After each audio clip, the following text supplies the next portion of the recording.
Hey everyone, welcome back to Bear's Workshop. In today's video, we have the 100th flyover of the Nikola site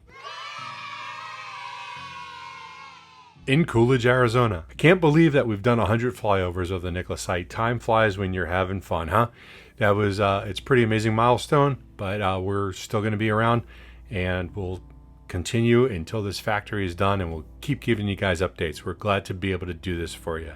In today's update, we see that work is continuing on the footings and the perimeter grade beam in the new area. More materials are stacking up for the structure to go up soon. Remember, they have to wait until those footings cure. It can take anywhere from 2 to 4 weeks for those footings to be ready to have actual weight put on them. And that's just a normal thing. But some of those footings were put in at least a good week and a half ago. So we should see something coming up maybe in about 2 weeks. We did see some gravel being delivered, and we saw an 18-wheeler going through security, bringing more materials inside. And we also saw some guys moving some equipment around to bring inside for the factory for more installation. It does look like type of racks or something like that, but it definitely looks like it's going inside for further progress on putting our trays together. And employee parking was at least 100 cars, plus the shuttle bus.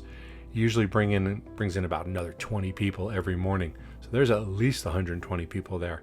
And that 100 cars, that's a low estimate. But the workers are working, so build us a truck. Hey guys, also want to let you know that we'll be having a video come out tomorrow with a recap of the Nikola at the ACT Expo and a recap of some Nikola news items. So look for that probably tomorrow. And if you like this video, please do hit that like button. If you haven't already subscribed, please do hit that subscribe button. Even if you don't like Nikola, go ahead and subscribe anyway. That way you can keep getting on and commenting, because we're getting lots of comments watching you guys go back and forth. You can also follow us on Twitter at Bear's Workshop. And thanks to all of our patrons. We appreciate the support to help keep this channel going. Now, let's go fly.